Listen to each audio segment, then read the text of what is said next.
All right, we are live. Let's see. Hopefully this Live. works, Dwayne. How's that sound? Oh, it's spectacular. So if you listen, you can hear Dwayne, and he is not in the room with me once again. Hi. Yeah, he's on his way, so he'll be here any minute, right? No, no, No. because you unfortunately gave your wife COVID, and I Yeah, feel bad for her. Well, I mean, she has to put up with you, then you give her COVID. I mean, what the hell? yeah. And it's her own fault. She got cocky. We'll put it that way. It's one of those. Here You you go. have See the. my great picture? Look at that. Greatness. Yeah. Greatness. Looks like it needs washed up a little. Maybe that's what it looks Probably like to me. does. No. I'm great at Dustin. No. So Dwayne said we're still remote with each other. We're doing a Zoom call, so our audio is a little better, and we can see each other, which is helpful. The way we talk and stuff, we like to, we can tell when each other's going to talk when we can see each other here in the studio. But today we have to do it remote because, well, people are wondering a lot about us. It seems like so. Appreciate everyone that's reached out Yeah. and made sure we're okay. Everything's fine. Like Dwayne said, my wife now has COVID. She's okay. Uh, is a little different with her because she has some other kind of health issues going on, but all that seems to be fine and okay, which is the good part. So that's kind of my family, right? We're just the house of COVID right now, and her quarantine is up on the 23rd.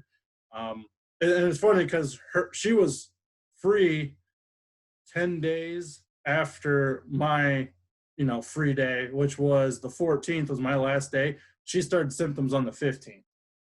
Way to So go. she was saying, "Oh, I don't have it. I'd be sick by now. I'd be sick by now." And then sure enough, the day I was allowed to go out into the open world again is the day she started getting sick. So um Yeah, it sucks. that's how it works. But you, Dwayne, I didn't want to share anything you didn't want to share. I know normally, you don't care a whole lot about stuff, but Oh. you had a lot of stuff going on too. Yeah, my grandfather passed away last Thursday, and my great uncle passed away Sunday, both from COVID.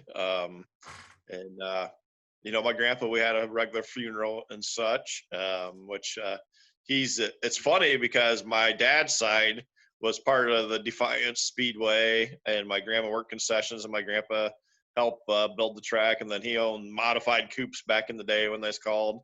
And then my dad kind of got away from that when he got 17, 18, 19, and he was drag racing. He had Corvette and he was drag racing. And actually, my mom's side's the one that took dad to his first ever sprint car race. My grandpa was a big AJ Foyt fan, and he's the one going to sprint car races for roll cages and stuff like that. I mean, mom went as a little kid nonstop, and then they kind of was the sprint car scene deal. So that's actually how the sprint car scene actually got started.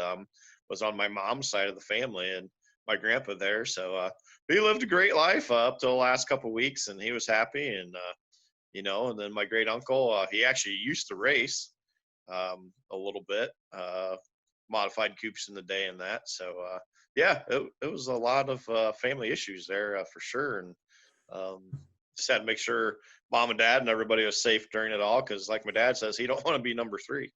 Yeah, and your grandpa that passed away. I mean, nobody wants to lose a loved one, but I mean, he went out with a fight, and he had a lot going on, and he was what, Oh yeah. 94? Yes. 94 and lived on his own up till the last month and a half, basically, and he was going into an assisted living type deal, just because his biggest thing was walking. I mean, he survived cancer 3 or 4 times, and his knees. He worked at General Motors, and he just kept falling a lot. I mean, here's a guy that still mowed his own yard, did his laundry, all that stuff. I mean, and so he kept falling, so he got an assisted living deal, and unfortunately, COVID was going around. And they're pretty bad, and they was losing people quite regularly in there. And he kind of thought, man, I just know this is probably going to happen, and it did. But he was in his right mind up till a couple days before. So, and in all honesty, going like that, you really couldn't ask for much better. Just the last couple days was rough for him. So, yeah. So, so yeah, that part of the family. That was kind of how the sprint car deal started. So, yeah, actually, picture I put on Facebook. Some people thought it was my dad, but no, it's my grandpa. And that was 6 years ago when he is 88 years old. The last time we've been to Eldora. He wanted to go to Eldora. And he actually talked about going, if last year, if it wouldn't have been COVID, he actually wanted to come to Attica and Fremont to one of my series races, AFCS races. That's kind of what he wanted to do. And unfortunately didn't make it, but I know he'll be watching over us for sure.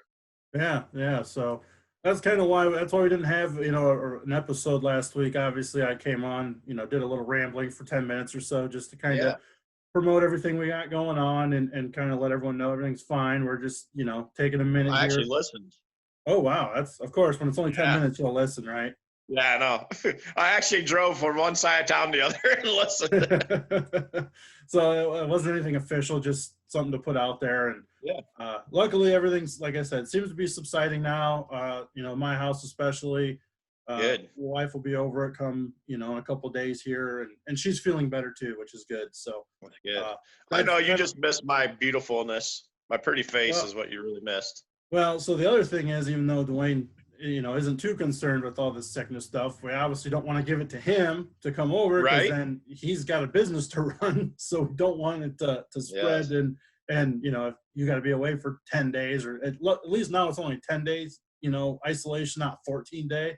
So that kind of helps out, especially my wife, Christmas right around the corner. Oh, she would have been real pissed that she had to miss some of that. So anyway, everything's on the upswing, everything's looking okay. So that's kind of the update of where we're at, and that's why we've been hit or miss the last couple of weeks. So thanks to everyone that's reached out and asked and expressed concern. It's more or less just hey, it's got to take a little bit of a break, but we'll get back to it eventually. So. Oh yeah, for sure.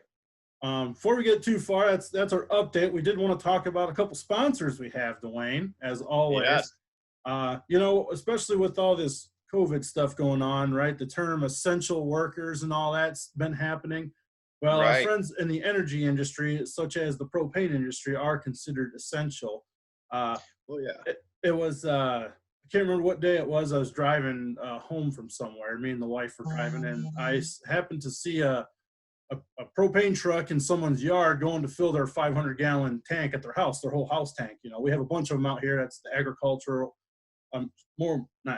rural side use, of propane out in the country. All these houses have the big tanks behind them, dime a dozen around here. But this poor bastard, it just snowed out. It's the day we had some snow here, and he's dragging the hose, which if you've ever seen a dispenser hose on one of those propane trucks, they're like 1.5 inches, 2 inches diameter, this hard rubber stuff.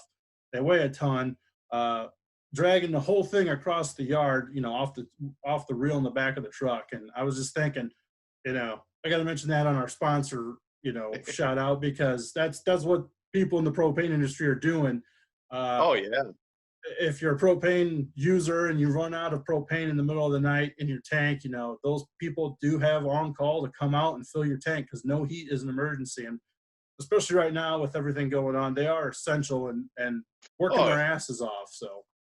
Oh, without a doubt. I mean, a lot of people have propane for heat, and you call them up, because right now you definitely want the heater on.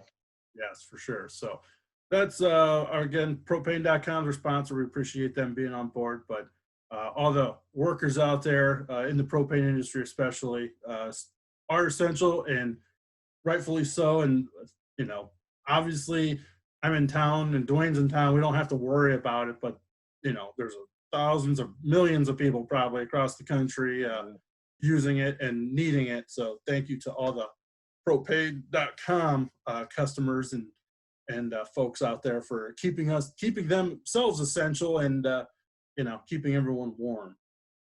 Propane.com. Yeah, I was wondering if you pick up the hint to do the. I did. I was waiting for you. That's good.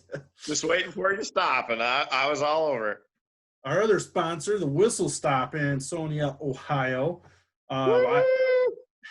They've been, I know last time we mentioned catering, and or a couple times ago, they cater holiday parties. I see now gift cards. They got plenty of gift cards. I've seen that.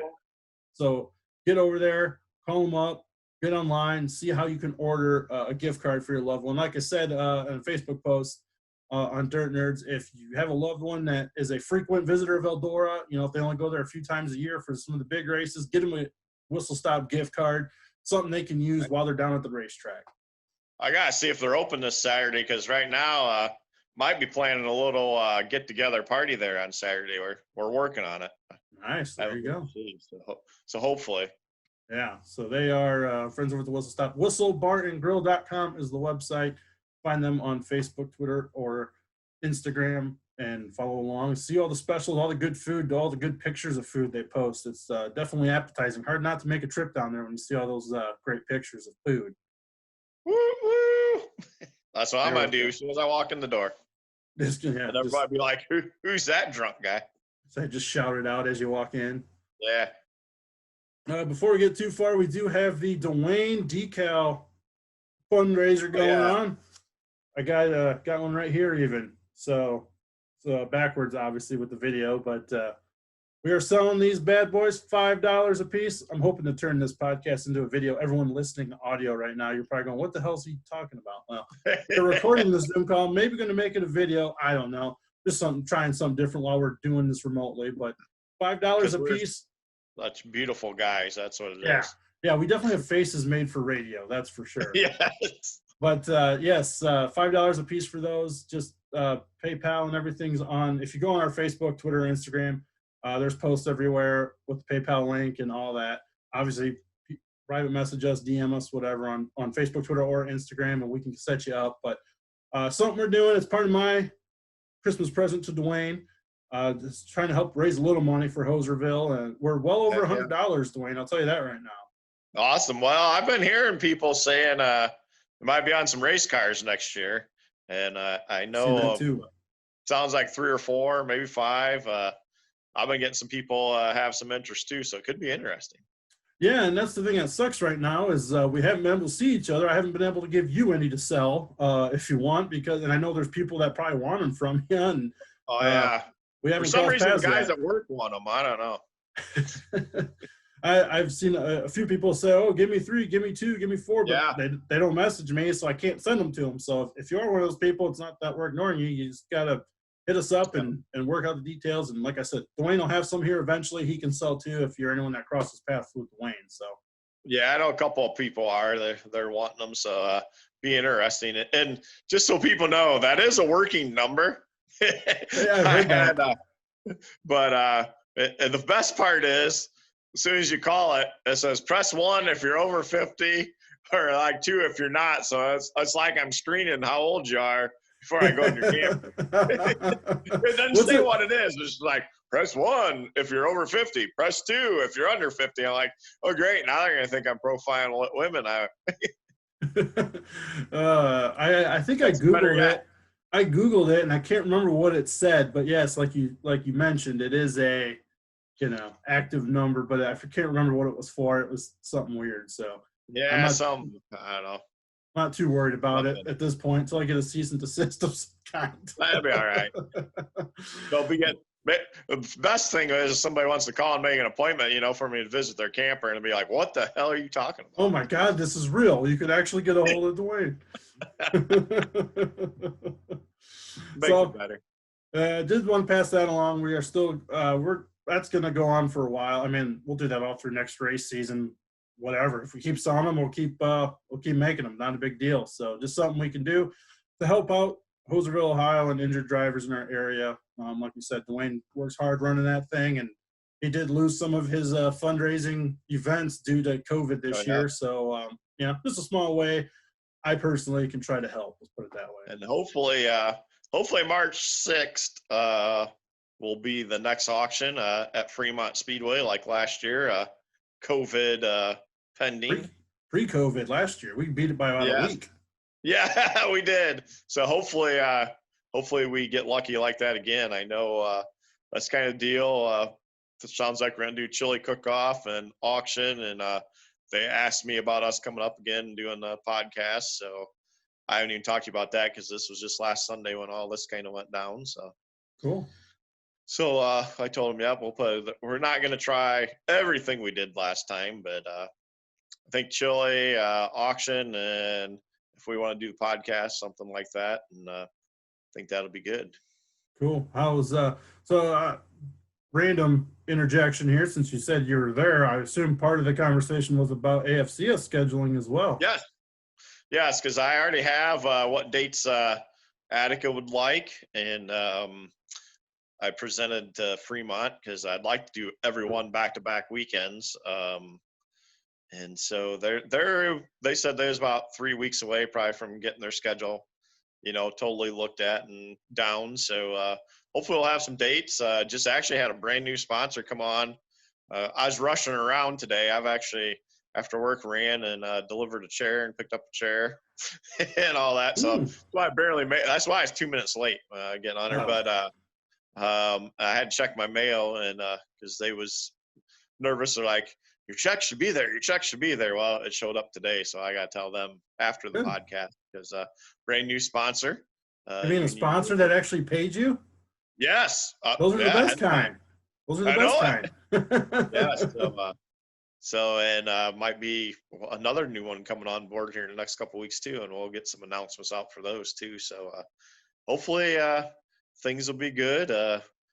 Got some of the old ones back. I haven't even talked to all of them yet, but everyone I've talked to so far is coming back, and got some new ones coming on. And I got a few ideas, as you know I do. I always thinking of something different, try and make it bigger and better. And if I get the dates down this early, usually put this deal together in about 6 to 7 weeks. Don't get the dates till end of February, 1st of March. So give me some time to hopefully concentrate on some of these newer sponsors and maybe put it a little more into the purse instead of the points fund.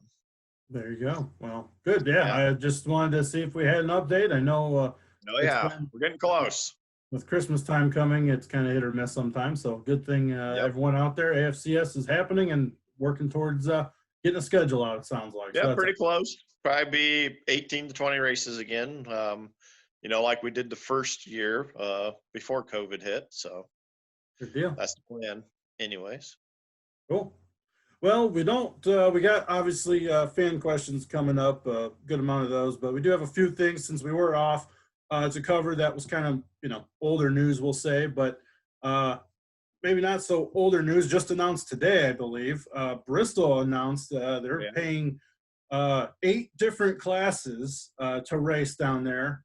But over 6 days. Bristol Dirt Naturals, yes, from the 15th to the 20th is the time frame, and $50,000 to win for the super late models, which is a pretty big purse. $10,000 to win Friday night, $50,000 to win on Saturday. So, and it's still not sanctioned, right? Correct. I have not seen a specific sanction of any kind. They're doing late models, modified, 602 crates, B mods. I think there's a 4 banger class, compact class, 8 different classes though. I mean, and they're capping off entries at 150 cars for every class except for the late models. For every class, okay. So there could be 200 late models if there wanted to be. Correct. There was 189 in 2000 when we went, I believe. Wow. That's why they only had one class. Yeah, I mean, and it's like 7,500 to win for mods or something, or maybe it's 7,500 and then 10 grand. Doesn't Lucas Oil have a race that weekend? I know one of the big series is. I think Lucas Oil does. Pretty sure Outlaws don't, but Lucas Oil does. So, from everything I've seen and gathered, it doesn't look like one of the big 2 are going to jump in on this. Yeah. I would guess it'd be more of an Iron Man or Ray Cook Southern Nationals type of series, but I don't think one of the big 2 are jumping in, but I don't know for sure. So, and do they even need a sanction? I mean, it's Bristol. Yeah.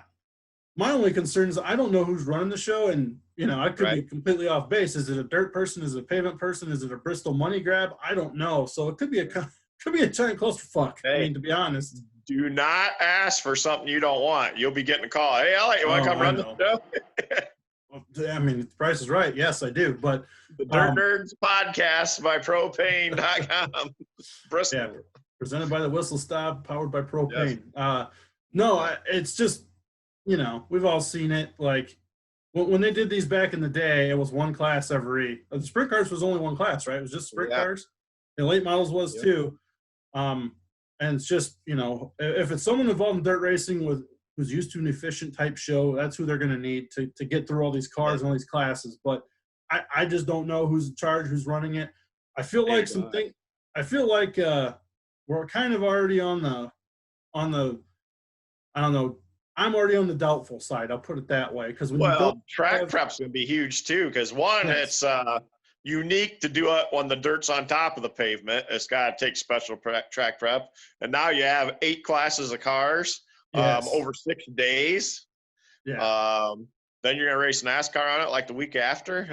Yeah, Well, and the other thing for be me is interesting. when you're not running that Outlaw or Lucas Oil sanction, and then on top of it, like I don't know, a big indicator to me is they're not streaming it through Flow or Dirt on Dirt. And not to say everything's got to go through Flow or Dirt on Dirt, but to me, Right? that's the networking side of the sport taking effect, and that's being Oh yeah, involved with the right people. So I know this other XR or Drive X, whatever the hell it is, has done other dirt races. I'm sure they're fine. I don't know anything about them, but when it right. comes to dirt late models being your primary thing, I would think you want to be in on that side with the Flow and Dirt on Dirt guys. But again, I don't know. I'm just You speculating. would think, but yeah, be interesting. I'm with you. There's a lot of unanswered questions, and there's a lot of variables, whether it's going to be spectacular or a shit show. And I don't know. It's just I wish them all the best of luck in the Yeah. world. I mean, just throwing out $50,000 for a late model show is a big money. So hopefully, it's the better. Hopefully, it's the good thing and not the bad part. Yeah, and like you said, if one of this, I remember, like you said, one of the series is racing that weekend. So you're obviously going to be drawing some cars. You know, some cars Yeah. are already going to be gone, not going to be because they got to follow a series. But you know, there's still plenty of other cars that can show up. So Right. um, I'm sure Bloomer will be there. I saw someone already announce that he is, but it wasn't him or Yeah. SBR team. So you know how that kind of stuff goes. But Right. if he's not running a particular series or just doing an outlaw, you know, yeah, pretty much all your outlaw / regional type guys are going to be there, which is a good Right. thing too. So My guess is he'll be there as close as home, and it's to me, it's like Sammy racing the sprint car there. It's Tennessee, it's Bristol, and to those guys, that I mean, that holds something very special. And 50 grand, I mean, Bloomer could use that after a year he had last year. it's not chump change by any means. So, yeah, that came out today. I wanted to talk on that quick. Other schedules announced that we haven't had a chance to cover. USAC announced all 3 of their schedules, you know, a little over a Yes. week ago. We haven't had a chance to talk much about that at all. So you probably paid more attention to it than I did. I know the big thing for me was there's more or less 2 Eastern swings for the national sprint cars. Yes. The Yep. Silver Crown Series hits Eldora twice this year. Yep. One is June 26th. I would be surprised if that's not in coincidence with the SRX series coming to Right. Eldora. Now, And I would then think so, but who knows? I did not look into the midget schedule very well. So I guess is there Pretty anything much the out same there? thing. Indiana Midget Week, Pennsylvania Midget Week, out west in Nebraska, and our buddy Jeff Cooley's region there. And shout out to Jeff. He actually got a hold of me this week and wanted me to say our other friend and good listener, Blake, the Kansas Blake, kind of stepped up and helped Jeff out. As we know, Jeff is, a little handicapped and a little unlimited income. And he just wanted to give a big thanks to Blake for him and his wife helped him out a little bit here this past week. So it's cool to Cool. hear dirt nerd families helping each other. Yeah, that's definitely awesome. Good deal. Yes. And hopefully Jeff will be able to go watch some midgets when they come out that way. Yeah, but yeah, it's pretty much same USAC midget schedule. So no Attica, shock, no Fremont, but I know Fremont would entertain the thought of it. I do Hmm. know that, but I wouldn't doubt that. maybe we get Rex back on board. Get a weekend. That'd be I awesome. mean, But you've only been trying for like 10 years, so. yeah, that's Rex. He's listening, probably watching, going, "What the hell?" No, he won't. We talk shit about him all the time. He never says anything to me. Are you kidding He'll me? send you a smiley face or something. Heard the podcast. Yeah. So what do you think about the national sprint cars going to PA twice?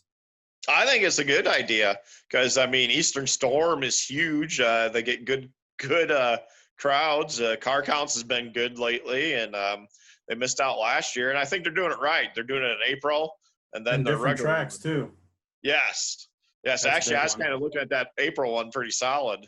You know, I'd love to go to PA Midget Week, but we'll see. But yeah, I think it's going to be great, and you know, PA Posse fans support it well, and it's something unique there. And you know, it's not as long as the second one, so I think it'll be good. I think it'll work out great, actually. Yeah, I don't. I again, like you said, the fan, you know, fan support's there and car support's there. I mean, you know, these shows used to barely get 20 cars. It seems like now they're like 30 every show. So, Yep. Well, and they uh, got the Eastern USAC yep, division now out there, and I think that's a big part of it too. Which tells me, I mean, to me, if I was an Eastern USAC guy, I'd feel pretty proud right now, or pretty happy because USAC wants to come out there twice. You know, to me, that tells me they're not going to crap on those guys. That they really want this Eastern series to take off and do well. yeah, very true. So that was a couple interesting schedules there. Two races at Eldora for the Silver Crown cars, and finale at Toledo, which we didn't get to have this year. So, Correct. but still, you know, we got our race there, and in the Who's your miles hundreds again. back? Hoosier Hundreds back, and then the two 1 mile tracks. You know, Yes. not a lot of changes as far as facilities No. go, but No. Not at solid all. schedules, kind of as always from USAC. Yep.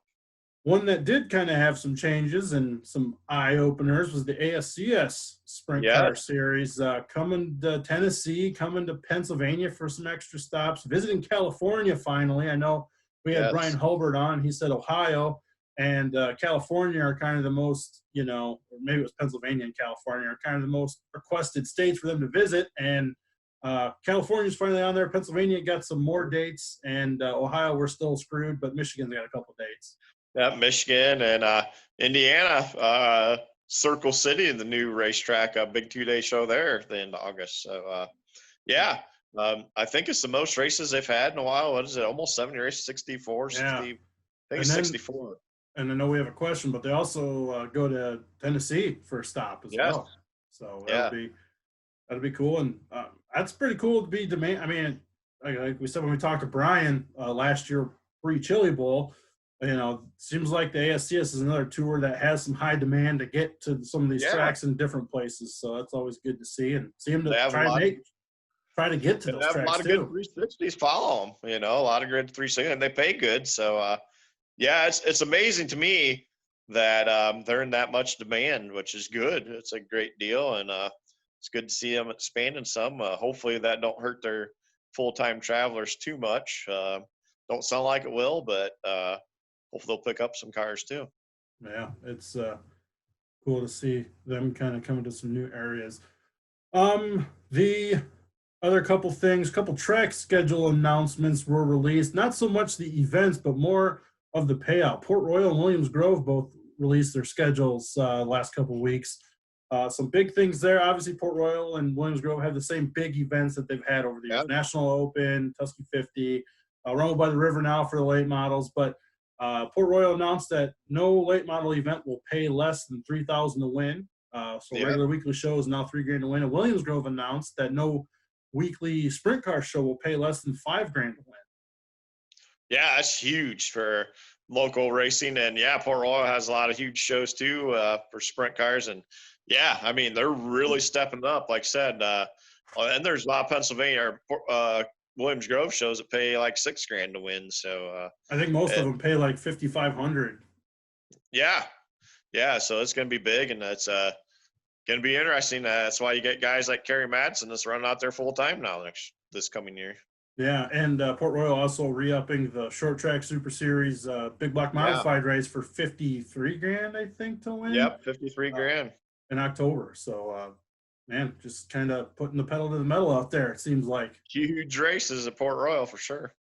What do you think, Williams Grove? Because I like the idea of the pay. Don't get me wrong; every driver would love that. But you know, it was weird going out there and they get 26 cars on a Friday night. Kind of, if they're lucky, their numbers seem to be a little lower than you expect. You think added purse is going to change that?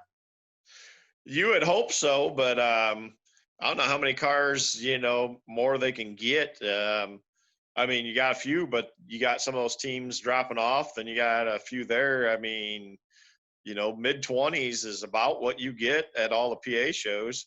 But you say that, then on Saturday between Lincoln and Port Royal, they have a good Each have spread. 30 plus.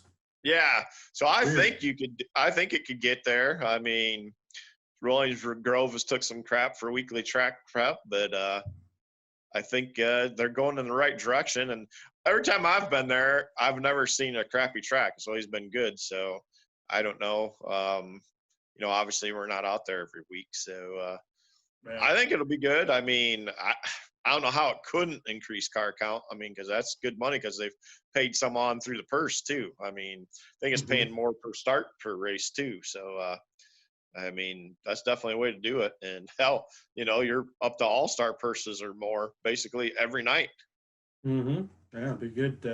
Good to see how it works out. I always just like seeing tracks step up and try to do something to improve and They always bring have more the cars. support. Trust me, I've been hearing it from some teams like, "Man, why can't we do that in Ohio? Why can't we do that in Ohio?" It's like, well, I hate to say it, but there's a lot of times a regular show in Ohio, you don't get enough fans to break even. In Port Royal, Williams Grove, and that their weekly shows are a lot more attended than ours. Yeah, I mean, it was a couple of years ago, but obviously I was there at Word of Outlaw Late Models night, and they had the Posse Sprint cars there too. And obviously the late models probably drew a lot of good fan numbers, but I doubt it. For a higher general admission ticket price, there was a hell of a crowd. So, and trust me, they still love their sprint cars even at a late model show. So, yep, for sure. The other announcements, Flow Racing announced it was originally going to be called Late Model Night in America, but it's Thursday night racing. I think the name of it's Castrol Racing Night in America or something. Right.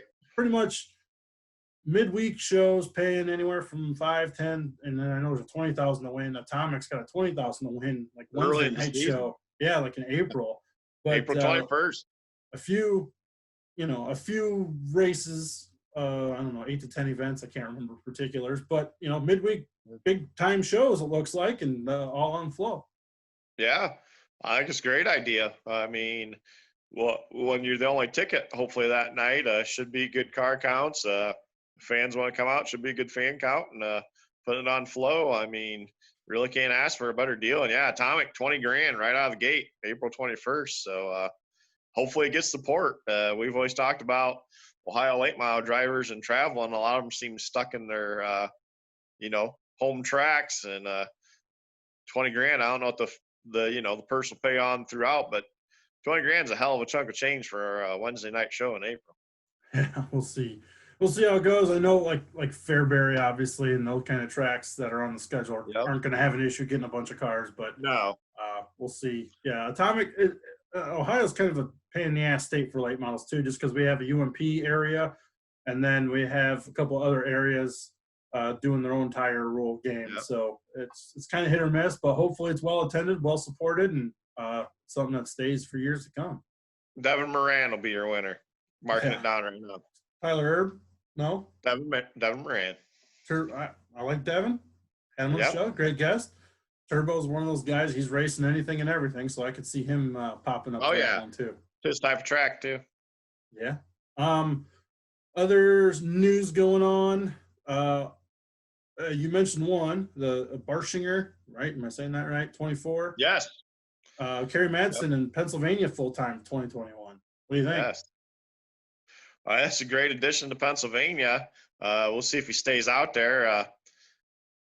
Up in the purse will help. I mean, for him, I don't know what they're paying him, but it's going to have to take some money to keep him out there. But, of course, he can race more probably than what he did the last few years. You can race 100 times in Pennsylvania and be right there. So not a bad deal. So I think it'll be very interesting because we all know Kerry's kind of a hothead and not afraid to tear stuff up. And I think it'll be might be seeing some tweets between him and Danny Dietrich, I'm going to say right away, because Danny ain't going to back off either. So might be some part trucks might be happy in Pennsylvania. Let's just say that. Well, is the from what I understand, and obviously when you bring a driver like that from across the country, because he's an Iowa guy. I mean, he's Australian, but Right. resides in Iowa for the most part. Um, that 24 car has primarily been a Big Show and Port Royal car. So Right. I wonder if that means they start running those Friday night Williams Grove shows. It sounds like it from what I was taking. Says they're going to race more, and then sounds like they're coming to Kings Royal. It said they'll travel some to the big show. So I'm guessing Kings Royal, maybe Knoxville. Yeah, that makes sense. But and then I saw someone ask on the post when I shared it, and you seem to know Lucas Wolf was formerly in that ride. Is he going back to the family team? He's starting his own team. Said he wants to get his own team going again. So that's what they're doing. So wishing And Lucas all the luck too in the world with that. is was the orange number 5 his family team? Yes, at one Okay, time. Yep. back in the day. Okay, because Yeah, first Randy time loved it. Yeah, first time I his ever dad went. Randy's raced forever.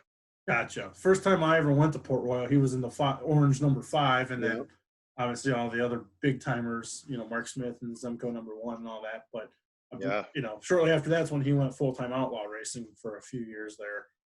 Um, yeah. So it'll be interesting. Another announcement that came out via Charlie Barons from You Betcha, Bill Baylog announced Yeah, he's going full time All Star racing in 2021. not surprised at all because they've been saying he's leaving IRA. Forget who got his ride there in Wisconsin. Maybe Jake Blackhurst. Yeah, it could be. I saw Scotty Thiel announced, but it was a different team. Yeah, yeah. I think Sky Theo went to Blackhurst's team. I think Blackhurst went to the Gotcha. team that Baylog was with. But as soon as he said that, I kind of was like, "There's only I like Bill Baylog. I think he's good, but I didn't see him jumping to the Outlaws. I figured it'd probably be the All Stars. And he's ran a lot of All Star races when he not running IRA. So to me, it's not a huge surprise. But man, what a hell of a field for Rookie of the Year for the All Stars because Tyler Courtney announced too. That's probably on your list there that he announced. So you got Tyler Courtney, Hunter Schoenberg, Ian Madsen, Bill Baylog. Zach Hampton's going to definitely be the underdog, but he's running for Rookie of the Year too. So there's at least 5 guys running for Rookie of the Year with the All Stars and some really big heavy hitters. Yeah, I saw. I actually forgot to put Courtney on my list, but I was just going to ask who else am I missing because I knew there was someone, and that was the one I was thinking of. So, Yeah. yeah, I'm interested with Courtney. I see. Obviously, we have a fan question regarding kind of the All Star race, but Courtney was a wing guy originally. That's how we first heard of him and saw him Yeah. race. Went to the non-wing stuff and really excelled. Last year in the wing stuff, he was, I'd say it was a learning year for him, if anything, or familiarization year, Oh, yeah. if anything. But I don't know, 2021 could be interesting. There's a lot of good teams, especially with Aaron Reitzel gone. A lot of people can be up front Oh, yeah, without a doubt, for sure. with I think it's Eliason going to and be Peck and all interesting. those guys. Yeah, Eliason, Peck, G. Yeah, I mean, it's gonna be good Yeah. So for sure. the other kind of thing before we get to fan questions, I just have a note: Chili Bowl announcements. There's been so damn many of them. Right? Uh, any that have caught your eye or any? Obviously, the Tanner Thorsman was interesting. He was Yeah. all kinds of successful with that 25 team, and for whatever reason, ditched him. They ditched him. I don't know. Then he goes over to He the jumps rides a lot, so I'm not sure what happened there. So I mean that's a good team, and you know, um, it'll be interesting. We'll see how long he lasts in that car. But I don't know. I don't think there's any really surprise announcements really. I don't know. I'd say pretty much just about normal, really. I mean, yeah. not to me, not a lot of surprises. Did you? You probably didn't see on Twitter. I put a little post out there saying unpopular opinion. Chili Bowl announcements are a joke, and Uh, our friend Casey Schumann replied to it, more or less saying he didn't think sponsors felt the same way. So True. it's kind of funny, and something we'll agree to disagree on. I was kind of echoing what Paul Silva said as well, was the tweet. But I just got tired of scrolling through my Twitter feed and just seeing these random ass announcements of people I've never heard of, and they Right. probably had to pay some damn good money to get some of these rides to Oh yeah. race in the freaking J Main on Saturday. It's just kind of like, come on, like, I get the Keith Coons and the Boston Marshall teams. That's a different deal, and now the McIntosh team, obviously, that's Yep. expanded quite a bit. But Petrie, yeah, there's a lot of getting to be mega teams. So, but that yeah. Swindell team still, has the top two cars, trophy wins. So, Well, so I put that out there, and I'm going to agree to disagree with Casey on that one. And I feel my opinion is maybe sponsors like it. My opinion is sponsors could probably find better way to spend their money than Chili Bowl, to be honest. Maybe, it's a pretty big marketing event. I mean, be interesting with only 25% capacity, but I mean, hell, it kind of became the biggest marketing event as PRI just about anymore, because there's a lot of deals made. If you don't have your deal made, at PRI and that, a lot of deals would be made out Chili Bowl, or they was the last 3-4 years. A lot of people hanging out, or so be interesting. See what happens. see, I just think if you're going to spend that kind of, the way I see it, if people sponsors that are spending money to put someone in a car, to Oh yeah. me, I feel like granted the talent. To me, there's 3 teams, maybe 4 teams that have a chance to really win. Right? Everyone else is racing for trying to get into the A main is a huge accomplishment. Oh Hell, people yeah. talk about how they made the B main one time. I mean, that's the Chili Bowl, right? Right. To me, it's like if you're going to spend 10 grand to put someone in a car, one race, and probably come up way short of even making the race, to be on TV, to be exposed, truly exposed, how you think you want to be. If you Right. put that same kind of money on a full-time touring car, you get that exposure all season long. So if it costs Yeah. 10 grand for a ride and you put 10 grand sponsor on a full-time all-star regular, to me, your money goes further than if you're at the Chili Bowl. But that's just my opinion. And I just know how much exposure comes from some social media versus others. And Right. I mean, when obviously I'm not a sponsor. If it's a relative or a friend, or you just really like the Chili Bowl, then that's your prerogative. Spend the money. I Yep. mean, hey, Yeah, you could Dwayne send would if he 10. could.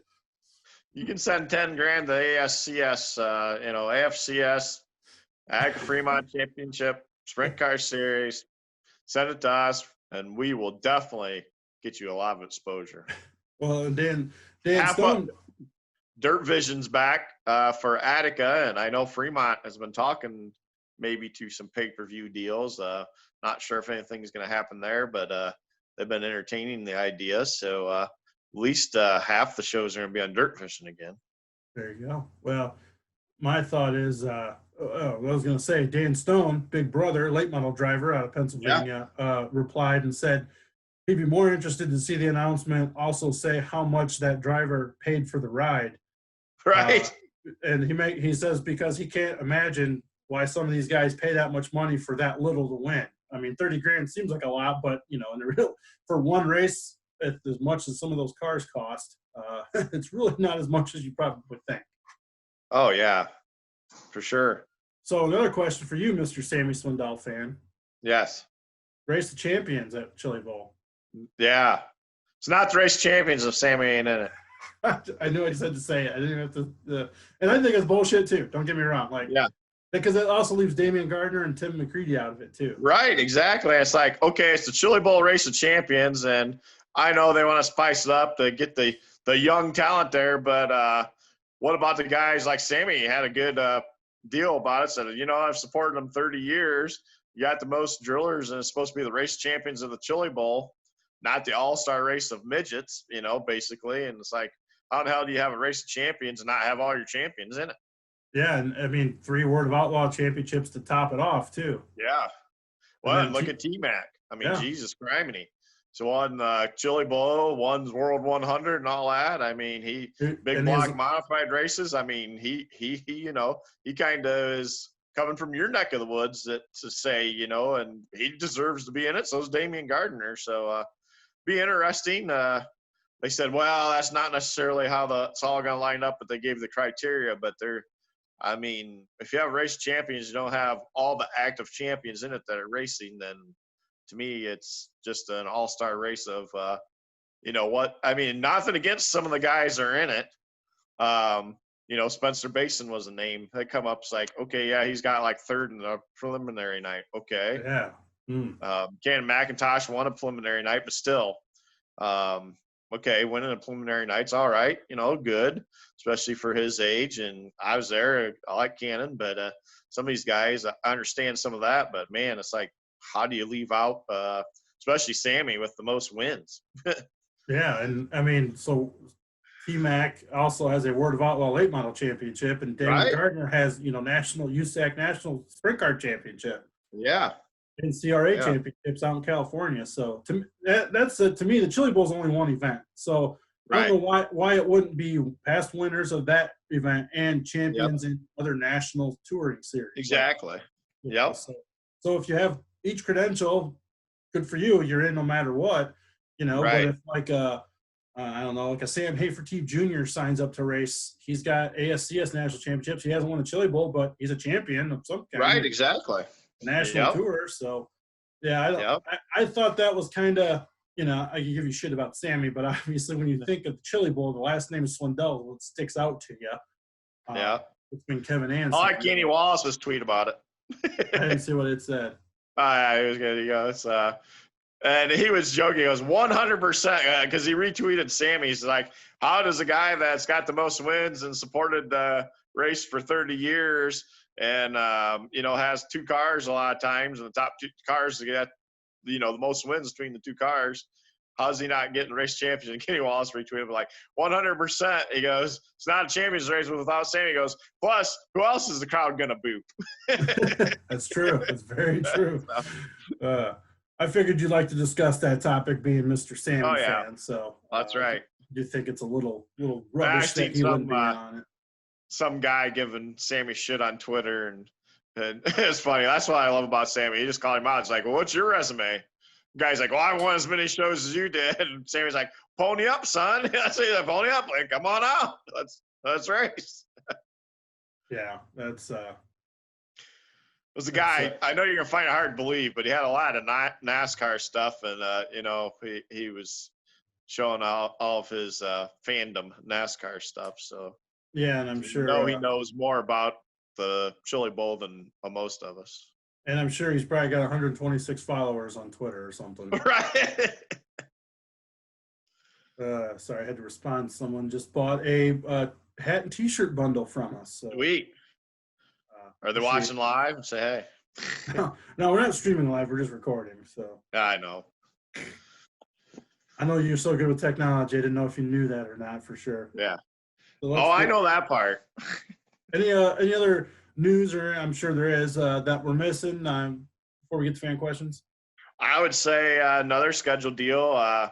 Atomic, not racing weekly 410 sprint cars, 17 race schedule plus a monster truck show, so like 18 races. A lot of midweek ones, a lot of huge races, some $10,000, $20,000 shows, but there's only 9 410 wing sprint car races there all season, and 6 of them don't interfere with AFCS races. So we had those guys come up and race with us a lot when they wasn't racing.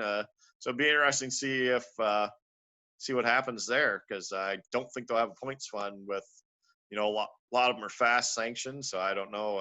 And Circle City, dude, they're knocking it out of the park. New racetrack down there, 27 event, $5,000 late model shows. One on Friday and Sunday of the same weekend. That Thursday Night Thunder deal. It's going to cap off October 15th and 16th with a $21,000 wing 410 show. Yeah. It's all 410 wing shows, which I've seen a lot of the Indiana people. Oh, why can't you make a non-wing? Well, I think it's genius. I mean, it's already saturated. All the Outlaw and All-Star teams and that are all the guys that come from, other states and stationed in the Midwest are within probably 20, 30 miles of that track. And none of them on All-Star or Outlaw nights. some of them, of course, have dates the next day far away, like the one time the All-Stars at Williams Grove, but what the hell is one 9-hour trip? Be interesting to see what the pay is going to be for those shows besides the 2 opening All-Star shows and the last weekend. Those pays are announced, but the midweek ones and there's going to be a special like 9-race points fund. So, but they're doing things big there, and hell, they're racing a lot of crate late models. I don't know if you've seen that. A lot of crates, legends, USAC midgets, USAC sprints, And the interesting thing is the track's got to get built yet. Yeah, they're getting there, but yeah, it'll be interesting. So, but I think they get that rolling. It looks like some huge things there, and for sprints and late models.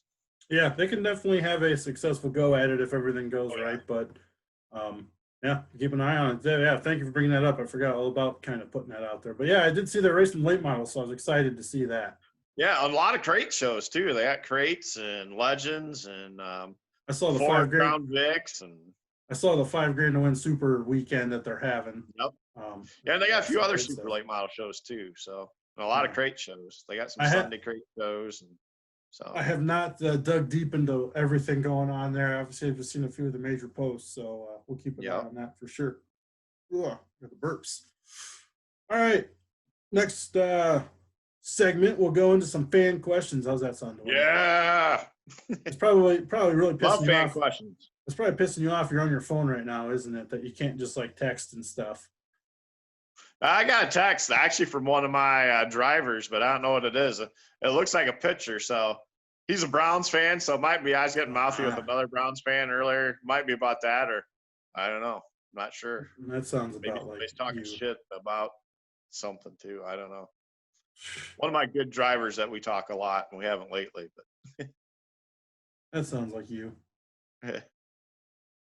All right, so first question as we talk about Circle City, I think we got them all showing up here. Chris Plummer, your fishing buddy, asks, so what's the latest deal with Clown Circle Circuit City Speedway, wherever the hell it's called? I'm confused. So I put that announcement out there, and Chris said, isn't that the one up in Peru? And this one, don't ask me why they calls it Circle City, and the other one is Circuit City, or is it Circus City? I can't remember. Circus. See, I'm confused even. What the hell's going on? Yes. Yeah, Circle I don't know. City. I mean, go for it.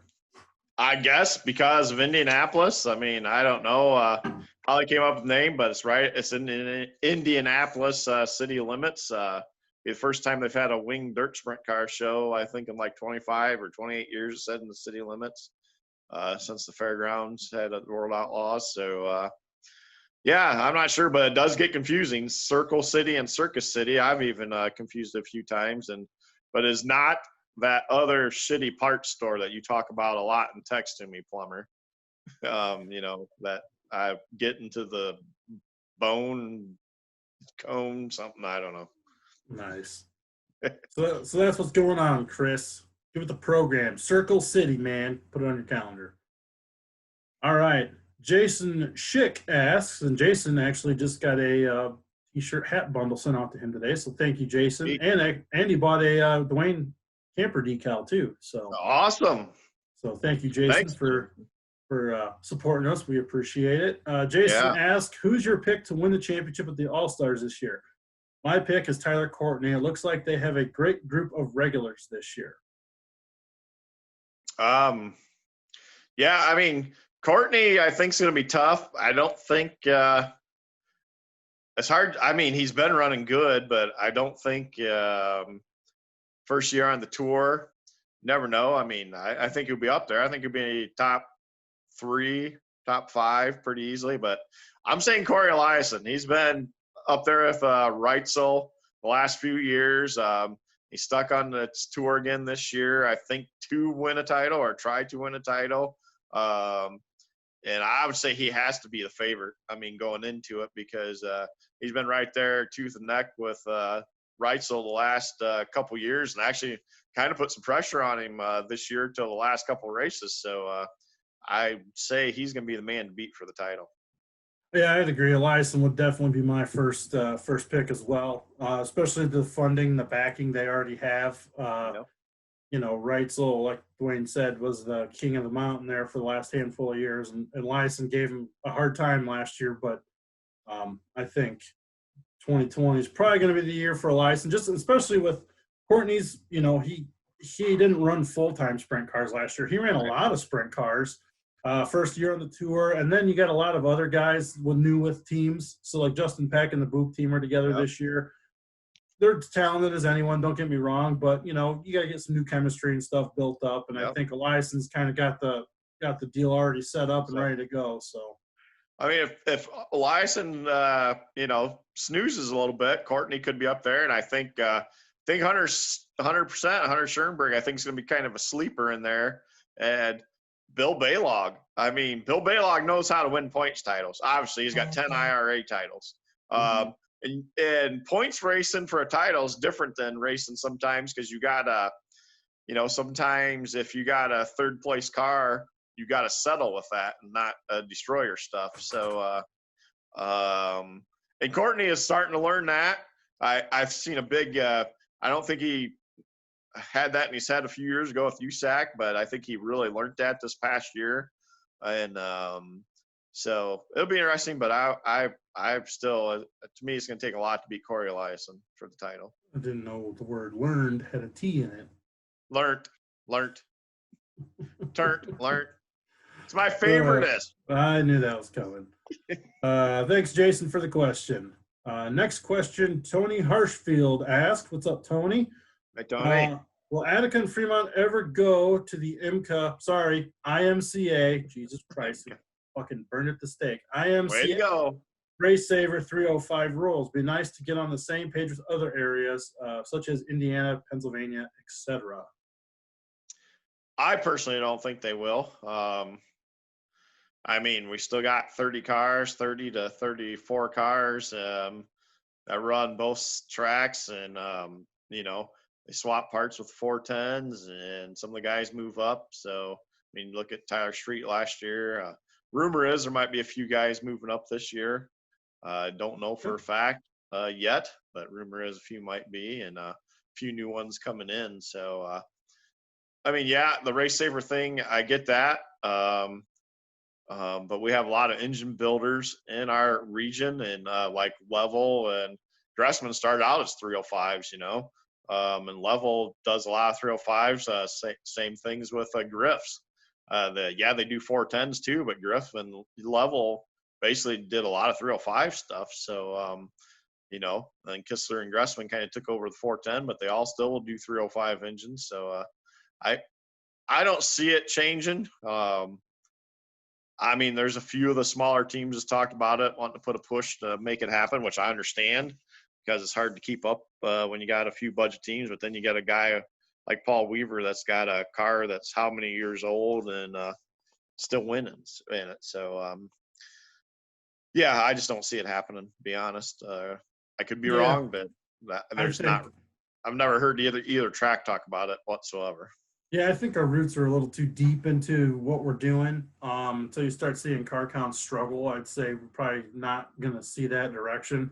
I think it's a valuable class to think about if you're another track, like, Oh yeah, if you're starting up someone like Atomic, like Dwayne said, if they're going to start dropping sprint car shows over the next few years, I wouldn't be surprised if someone like them jumps in that kind of game. Um, could be. our 305s are only racing for $500 a week, and like Dwayne said, we got engine builders for them, but those engines aren't cheap. I mean, Right. just like anything. I mean, you start out with a modest idea and economy and entry level support Yep. division type of class, and over the years it just kind of keeps creeping up, and that's what's happened with 305s. We're Oh fortunate yeah. to still get good car counts though. So Yeah, I mean, it used to be no front wings, used to be steel wheels, used to be this, and now it's everything that 410 has except for a wing slider. And trust me, I know they don't have a wing slider because I get bounced the shit out of it every year about it, and I don't get it either. In all honesty, I mean, a wing slider is $200, and a lot of teams sell them for $50. And I mean, I get the aspect of keeping it there, but for a driver to learn wing placement of that too during the race. will it make it better racing? I don't know. I mean, I think the racing's pretty damn good the way it is, but that's basically the only thing they're missing besides, a 410 engine. So Mhm. I think it prepares them better to move to the 410 series, to be honest. But I don't know. But yeah, I just don't see it happening. Yeah, I think we're set where we're at for a while until, like I said, something Well, you drastically gotta have changes. 30 guys buy brand new engines. Yeah, exactly. See how much fun that goes. How much fun they Yeah, have, tracks have yeah, dealing 30 with or that. yeah, 30 or 40 teams, and not that they ain't gonna get their engines rebuilt, but there's some teams that don't get their engines rebuilt in the 305s every year. I Mhm. mean, they should, but they don't, and that's what makes it kind of unique. And you know, um, but now you're telling every single team the 30, sometimes there's 34, 35 cars. Okay, now you all have to buy a brand new engine, or you can't come race. Yeah, and then You if you're a track down the road, you say, "Oh, guess what? We're racing 305s now." Attica and Fremont old rules, and they have a place to go. So, right?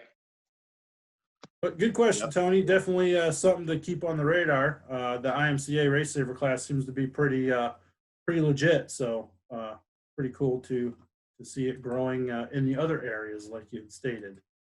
Are you still there, Yeah. Dwayne? Oh, there you are. Yeah, Okay, I'm here. that's fine. Just want to make sure. Yeah, Next, my phone. The other guy I do Zoom with was trying to get through on my phone, so I uh, nice. had to hit it. Next question. Andy Benson asks, "What's up, Andy? Hi, Uh, Andy.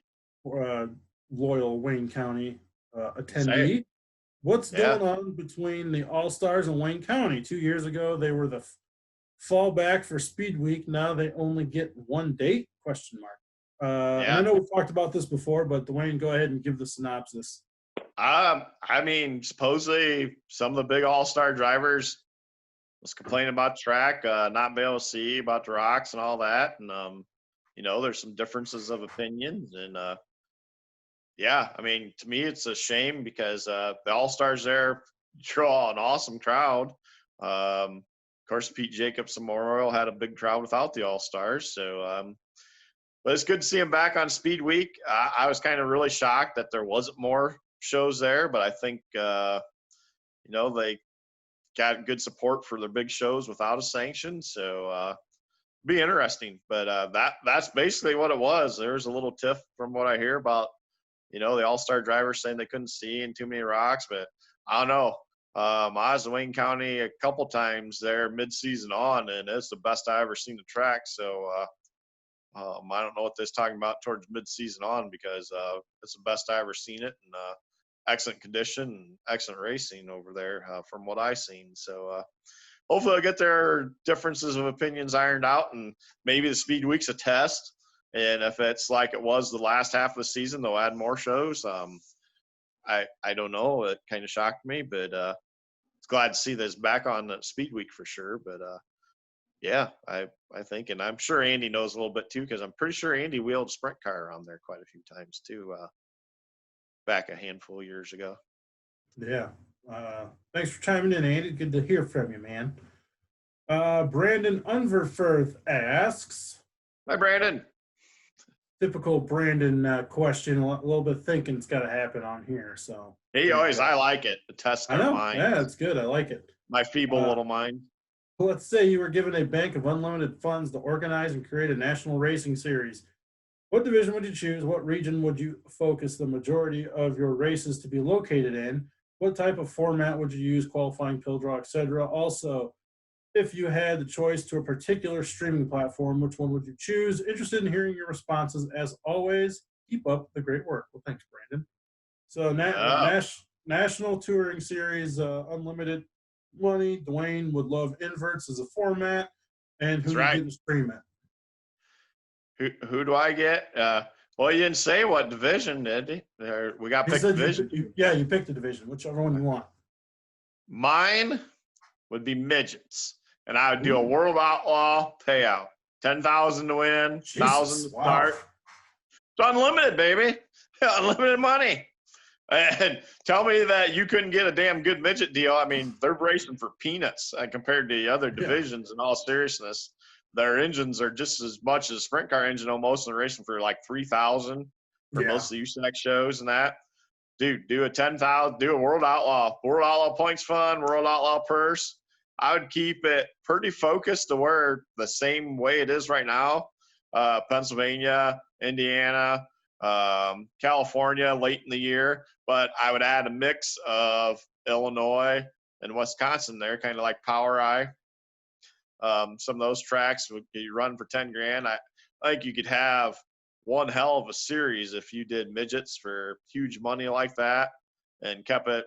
I wouldn't change it too much. I'd pretty much do the USAC, basically USAC format with how they invert it now, and the heat race winners can get up there too, because they invert 6, but they also do the heat race winner can start, starts up there, however in the hell they do it. But I'd use that type of format, midgets with a rolled outlaw purse, and basically the same schedule USAC has with some added races in Illinois and Wisconsin, and maybe a few in Missouri. Yeah, nothing wrong with that. It'd be excuse me. It'd be a good streaming Dirt Vision. Really? Because all the non-wing stuff's on flow. Okay, you can take some of the Dirt Vision. That's true. Man, and no, I was thinking like I don't want to do so my thought is I want it's not even national. I would like a good late model series around here again, like we used to have with ALMS. I would like to get, and I talk about this privately with other people about ways to approach this, but when you talk unlimited bank account, it changes things obviously. But you can still do it with an unlimited bank account. Yeah. You'd be the Pennsylvania 410s of the late models of this region, 5,000 a show. Yeah, exactly. I mean, that's what it would be if you're going to do a regional series around here. I'd like to see like 5,000 to win, 500 to start. Do qualifying within your heat race only, invert the top 4, and pretty much the All-Stars format. But we're not messing with C or D mains and all that bullshit. We'll do multiple B mains. But fast qualifier, not to transfer, get to start on the front rows or whatever of the B main. B mains, rule like that. I like that idea from the All-Stars. 10,000 plus point fund to win, and I'll try to pay at least $2,000, to 10th. So you give some, motivation for people to follow the tour. And around here, we have cool tracks we don't get to hit with late models. Like there's Oakshade, Attica, and Eldora. Gas City has late models now once a year. I'd like to, have a better race there. The Ethanol Tour tried to do it, and I think they didn't have the right approach to it at Gas City, and they did it on a rainy day too, so they didn't have a good following. Waynesfield, I'd like to see late models back at Waynesfield. They did race late models a few times there. They were actually pretty good shows. Lima Land would be good to get late models back. Amongst some other tracks, but Kokomo, if you could do like a 3-hour radius around kind of where me and Duane live, you could do a pretty cool series and have a pretty good following. So that would be that would be closest to my heart. I think like the World of Outlaw late models do it pretty well already for national tour. Probably rein in some of the far west travel and stuff like that, but otherwise, a regional series around my area would be preferably what I would like to see. Well, just get your money out that you buy, the 3 or 4 late model teams you have, and just do the series instead. Yeah. And we'll pull together all your sprint car ownership money too. Yes. We'll have a hell of a series. Okay. RJ Irvin asks, all right, not a race question, but how the hell are y'all doing? And we talked about that at the beginning of the show. Right. I'm doing fine too. And we're doing well. I mean, I'm still fat and ugly, but I'm doing fine. Yeah, as you can see, you haven't been quarantined, but I have, so I probably gained a few freaking pounds. But working from home and quarantines, is what it is. But at least, wife's on the upswing, and we're all healthy. Duane's, family stuff's over, hopefully, for a long period of time. Yeah, hopefully. Hopefully. Yeah. All right, Kayla Peeting asks, say you a track. She's snowed in up in New York, I believe. Say you own a track. What would your main division be along with 3 support divisions? How would you run the show, and what would your payout? What would be your payout? Wow. Well, in our region, I think it'd be cool if you could do. I mean, it's hard to argue against the Attica deal where you have 410 sprints, 305 sprints, and late models. But if it's something, let's say hypothetically, I got all other, I'd love to do midgets, uh, 410 wing sprints, and probably late models. Kind of do a deal like that and pay 4,000 to win, 400 to start for the late models and sprint cars, and you know, like 3,000 for the midgets and 300 to start. You'd have to have a hell of a big backing to do it. I Yeah. mean, it's almost unrealistic to do that in our region, but I mean, that'd be my dream one to do. Yeah, for me, it'd be I'd dream would be probably 410 sprint cars and late models, pretty much like what Port Royal does. I mean, they have 410 sprint Yeah. cars, late models. She asked for 3 support divisions on top. I'm only going 3 total divisions because I hate Oh, shows that run forever. So I would say, like a UMP modified class would be cool. Actually, you know what? I'm going to say non-wing rush crate sprint cars because I really like the idea of that class being a good starter class. And the racing seems to go off pretty well. Western PA, Eastern Ohio is yeah. kind of their home base right now, but should be a lot of good things going on with that Rush Sprint Car series, and I would like to see them as a entry level type of division. Yeah. Yeah. And they're popular out in her region too. So Or hope the she's D, having fun with the snow. yeah, I made fun of her on Twitter the other day, or I one of saw. them. D2 midgets might be another one to bring in as an entry Yes. level. They're Yeah, for sure. In our midgets like region. you say, and they're affordable. Yeah. So Right. For all sure. right, Jason Young asks, Tulsa Shootout winners by class? Question mark. So we only got 1,000 Oh, drivers to pick from, Duane. yeah. Well, and there's some guys that, up front all the time there, but there's some other guys coming in. You want to go first? Or you want me to go first? Okay, so I don't know shit about the shootout guys. I know Frank Flood. That's There the you go. specific mini sprint drives, micro mini sprint car driver name. I know Brady Bacon. I think is going to race it again, like he always does. He's always There's a lot of competitive. guys. Um, Okay. but you go for it. I don't know. That's all I know. So you take it Well, away. I'm going to say the Winged Outlaws. Seems like whoever's on a really hot streak usually goes in the shootout and runs well. I'm going to say Pennsylvania driver Brian Carver. He won the Millbury deal for the Keith Kuntz ride.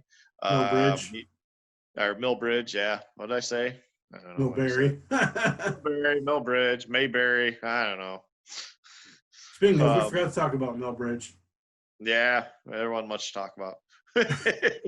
But yeah, Anyway, yeah, Millbridge, not yeah. Barry, not Mayberry's brother.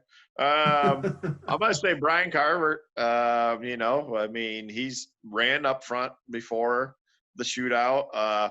Non-wing, Brady Bacon. It's hard to go with him. Then Flood.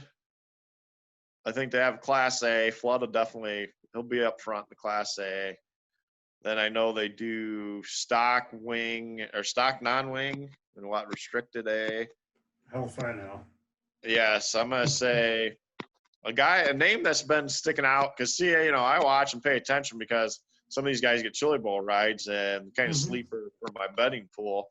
Kyle Spence, I'm gonna say he's come close to the non-wing deal. I think he's gonna be tough. Let's see who else. A few names. Some of those junior ones and that. I'm not sure. I think Gunner Setzer will probably still be in restricted class. I must say he's gonna do good. The other two, I don't know. To have to take a stab in the dark. I know those Benson, like in what is it, the juniors? Those Benson. I don't know if there's like 3 Bensons that Hell run if I pretty know. good. Say one of them would run good. So yeah, I'm gonna say that, and let's see. I think there's one other. What is it? 600s. Yeah, yeah, because a lot of those are like 12, or I think they're 12. Then they have a 600 too. Yeah. I don't know. Yeah. There's too many damn cars to pick from. That's the problem. Right. That I'd say the 600s. I think that Tyler Nielsen's been threatening to win a few years. So why not pick him? New winner. There you go. There you go. There's your picks for the shootout. Yep. Sorry, not There my you go. expertise. So I'll Yeah. I'll let Dwayne handle that one. Get Flow Racing and watch that. Oh yeah, I will. Already got Flow, so hey, it's a race to Why not? catch. Why not? Landon Steffi asks, the USCS Sprint Car Series is coming down to Volunteer Speedway in Bulls Gap in 2021. Yes. Dwayne, do they do midgets or anything with that series? Lucas Oil Sprint Cars also announced for us down here in late model country. And I see someone down here say that maybe it's only an ASCS race. I don't know if it's USCS. Oh, USCS is racing there too. Okay. Yeah, there's two different. ASCS is going to be there, but USCS, which they go to like that I-75 and a few of those. There's Southeastern. Anyway. Yeah, Southeastern based series. But I think they are doing a volunteer and maybe 411 or something this year too, or 2021. Yeah, they do a 600 series too, because I know like some of those. I've always, it's been one of my things at the end of the year. I'd like to go to Riverside or Little Rock or just somewhere just off the wall. I've never been to some of those USCS races, and they usually have the USCS 600 minis with them too. So for when I watched it on TV from Riverside, I was thinking, maybe that wouldn't be so good to go see when it takes like an hour to run one show. So, but I don't know. It just could have been a bad night. But yeah, I mean, USCS, you get guys like Danny Smith, sometimes Tony Stewart, Mark Smith. I say Mark Smith. I think he was the champion, wasn't he? Yeah, I believe so. Dale Howard. They got some good race car drivers in it, and seems like they always have a decent field of cars. So Morgan, I think it'd be a good show, to be honest. Morgan Turpin, and then who's the other guy that's the number 10 Terry as well? Gray. Terry Gray, yeah. Stevie Swindell's brother-in-law. And then is Tim Crawley, Crawdaddy. I wonder if he races some of those too, I think. Sometimes, yeah, sometimes. But yeah, Terry Gray and Morgan, that's their teammates. Terry owns all the stuff. But yeah, they've won a lot of races too. So yeah, I think it definitely worth watching for sure. Cool. Graham Lagerlow from Australia asks, hey, Graham. What's better to visit, Ohio Speed Week or Knoxville? Preference of multiple tracks or the biggest show of the year? Pros and cons for first-timers to each. See, Graham and I have been talking because he definitely wants to come over here once COVID passes. So, and hopefully I can help tour guide him a little bit. But I mean, it's hard because, like I said, you have the biggest race, Knoxville. You're almost guaranteed 100 to 110 cars. So basically 50 a night is what they have the format for. And it's great, but you're at Knoxville all 4 nights. You can go to Oskaloosa or I just forgot the name of the mini sprint track down there. I've been to. But anyways, I mean, Ohio Speed Week, you're at different tracks. I'd say the pros and cons. Okay, Knoxville, got the most money. You got the best wing sprint car drivers in the country, 100 of them. Good racing. It's the only time you'll see them inverted as much as they are all year, so they got to pass, and they do. Still the same guys go up front. It's unique with 50 laps with a pit stop. I like it. A lot of people don't, but I like it. To me, the finish has been a lot better since they've done that. But the cons, you're at one track, and you see basically the same race every night. Where Ohio Sprint Speed Week, the pros, is different track sizes, different drivers, not as many cars, but they're still, it used to be 50 cars a night Ohio Speed Week, but it's been, mid 30s now to maybe 40. So you still got a good quality of cars. 90% of the field can win most of the nights, different tracks. And to me, you'd probably see a lot better, closer finishes throughout the night, and 8 different races or whatever.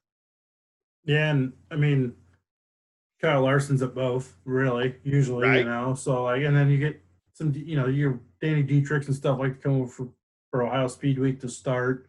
Yep. And then I'd say like the advantage of the Knoxville, obviously I haven't been there, but some of those West Coast, Midwest, Western guys show up, which we don't get to see race over here at all. So yeah. Well, one of the advantages is you don't travel. You're there and you can take in all the sights and meet a lot of fans. But Ohio Speed Week, one of the disadvantages is traveling. I mean, you're going to have a little bit of travel, some more than not, but you get to see different people and different stuff at night too. So, there's pros and cons. To me, there's a lot more pros for both of them than cons in all reality, because they're both awesome events. And I think, Graham, you should just come for both. I mean, I was going to say that'd be my to suggestion. me, it just sounds like Graham needs to come over either twice in a year, or do one year and the other the next year. Stay a month or so. I mean, Just, the rumor is all these Australians just got, all kind of money. They got money trees and that. I mean, Yeah. I don't think Graham does, but I gotta give him a little bit of crap. So you mean Graham's broke ass like the rest of us? Yeah, I think so. You don't have Darren Moore money, but Yeah. I mean, nobody's got that. He's one of those rich Australians. A lot of money there. Next question. Mike Britt asks, happy holidays, guys. What a roster that the All-Stars are putting together was drivers and teams. Who else do you think will join the tour in 2021? Goodbye to 2020. Well, I was surprised not see Greg Wilson on there yet. I would think he would join. TJ Michael's another one we forgot to say. I knew I was missing one. That's right. Used to be on the All-Star tour. Say he won't be a rookie though. No. But he did join. I don't know if we'd get any more to join. I mean, I think Wilson, I would think he would join. I don't know if you'll get any more guys or not. I don't know. Cale Conley, what he'll do. I'd say somebody like him could join.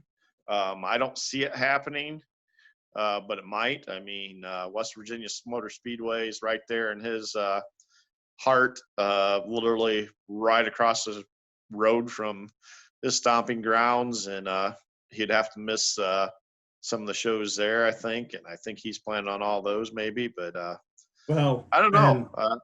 I'd say Greg Wilson, and it seems like there's always a surprise.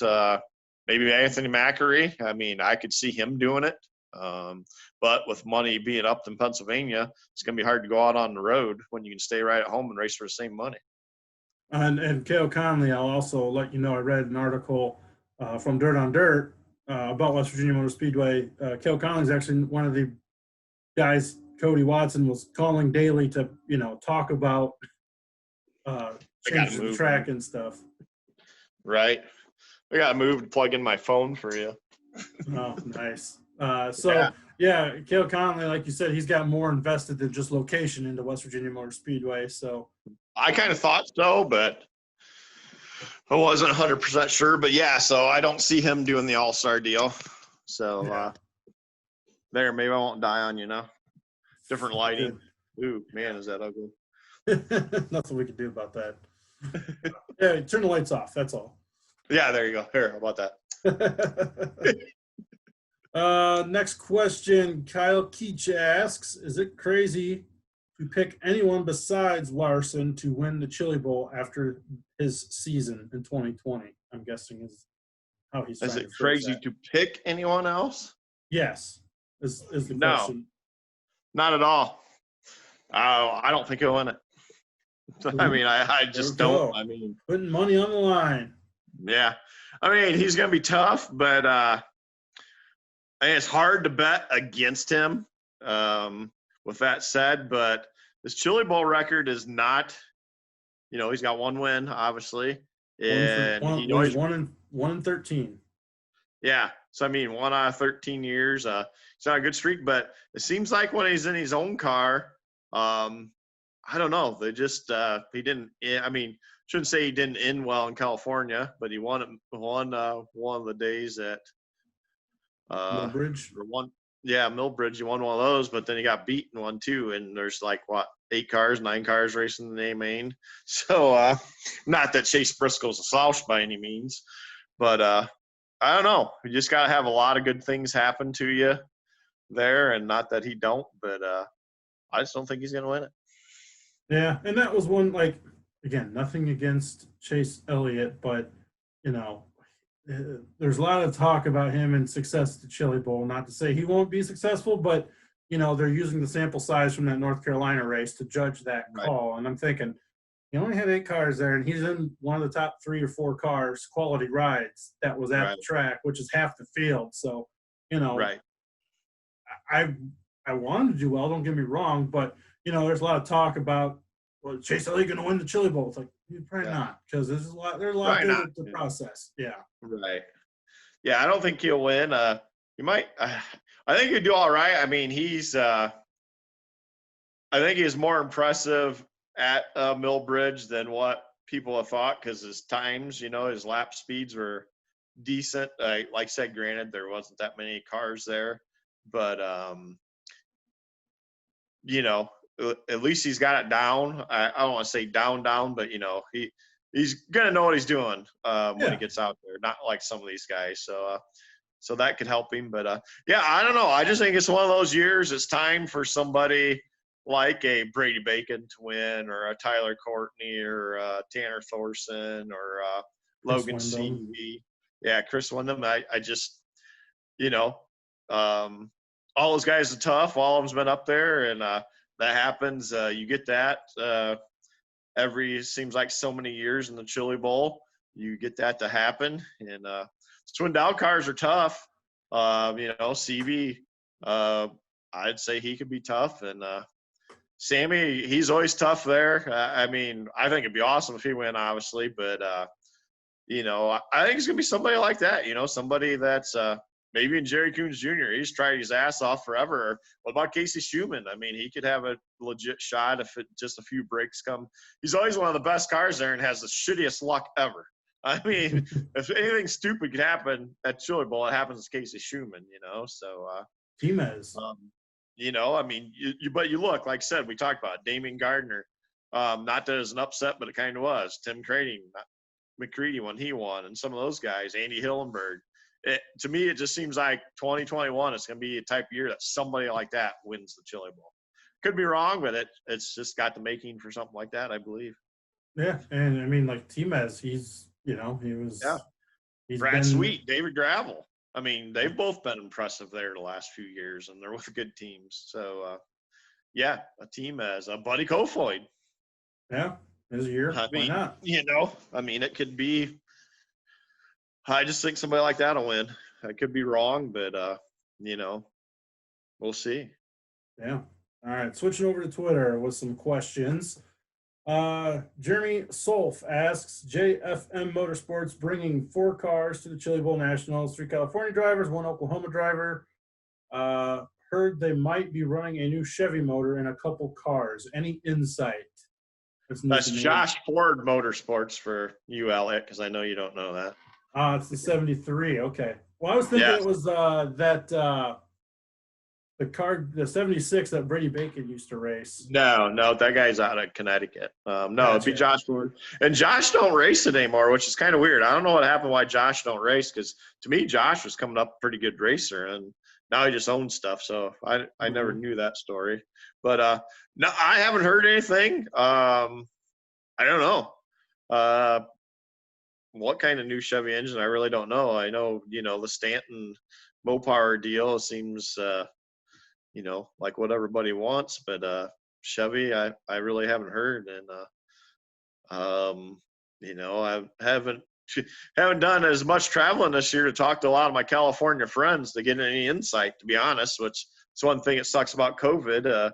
Didn't get to see any of my California friends this year. So, I don't know. Yeah, Made a new one though with Cole Mastino. So yeah, but yeah, I it's news to me. Let's say that. But they always 73 cars always run pretty tough. So maybe they'll bring something to surprise some people. yeah, they're definitely good California cars. I do know Oh yeah, Jocksport Motorsports, by the way, but yeah, sure. they're whenever there's only a few bigger teams kind of out in California Yeah, that bring a fleet of cars, and JFM's one of them. So, yeah. but yeah, I'm clueless on that one, Jeremy. Well, guess we'll have to find out with time. I am too. Brady, 900-18760 asks, will 305 Race Saver sprints ever be that popular? They've been trying to get them going in my area. The local wingless sprint car series, my area averages 20 to 30 cars a race. My cousin's putting a wingless together. What advice would you give him? So, Race Savers ever going to be popular, and wingless advice for new car owners. Race savers, I don't think so. I mean, they are in certain regions, but I don't see that changing to the national deal. I really don't see that getting popular. More than just in certain regions. I think it's going to be very spotty in what region. Kind of like we talked earlier. Non-wing advice: shocks. Some people skimp, but shocks is going to be your biggest thing, especially on non-wings. Get some good shocks because that's one of the most important things. It really is. And if you can afford it, try to get some new tires. As often as you can. Obviously, I know that's hard to do on a budget, but I'd say a good shock package is just as important as anything else anymore, especially when you're just starting a non-wing, so you can get to feel the car and it's not, way out of control. They definitely talk to somebody about shocks. To me, that's a key. That'll make you go quicker or quick fast. Get the right setup on those. Make you go fast, quick, or quick, faster. Quick, faster, fast, quicker. Favorite is it'll keep you upside, keep you less chance of getting upside down because of mishandling car. Yeah. Yeah, the Race Savers, I think they're kind of, if you look at crate late models, right, in the scope of things, really popular class, but they are kind of regional still. Here in Ohio, we don't have anything hardly for crate late models. I know in Indiana it's kind of catching on, but it's still not, anything major. And I think sprint cars are going to be like that as well. I mean, they had the big finale race at Eagle, Nebraska, and they had like 92 cars show up. So, they're doing pretty well. Don't get me wrong. Oh, yeah. I just think for like areas like ours, we're already dedicated to what we run. So we're going to be there for a while unless we see something major happen as far as, participation goes. I think so too. I think it's going to be very spotty regional. And like I say, that deal in Eagle, but of course it's in the right part of the country. So, we had Dustin Stroop from here go, from Fremont. So, but yeah, I agree for sure. And as far as getting, I guess for me, any new driver would be, A, you're not going to win on the first lap. B, in your first year or few years, concentrate on fundamentals, I'd say. Nothing drives me nuts more than when someone announces they're going on a tour, we're joining the All-Stars or we're joining the World of Outlaws. And it's like, you've been racing for 5 minutes. Why wouldn't you just join and cost someone a bunch of freaking money? Oh, hammer down and rip the lip. Come on, Elliott. Jeez. Well, wow. Fair enough. But, unless you have Duane's money, I would say, be modest, concentrate on, I tell everyone, get your ass kicked for 3 years before you really judge how good or bad you're doing. That's why I don't own a sprint car for me to drive, because my foot and my brain don't work together, and I would overdrive my abilities, and my ass would write a check, or my mouth would write a check my ass can't cash, and I'd flip all the way down the front stretch or back stretch, and that'd be my race for the season. Like, all right, that was awesome. Yeah, now I can't push the car. Another thing, like Duane mentioned, shocks. That's a good recommendation. I would definitely, follow his advice there. Another thing I would say, and sprint cars, it's maybe not so crazy like it is in late models. Buy the brand, or buy the brands that are proven and that are, well supported. Right. We have musical chassis going on in late model world right now. You know what? But the old, XR1 and Longhorn kind of are the old faithfuls that you can't go wrong with. Yep. A rocket chassis in general, doesn't have to be an XR1, but so many people over the years have bought these random ass new chassis, or maybe a little out of big time popularity chassis, and there's a reason they're kind of all built in their certain regions. Modified. Right.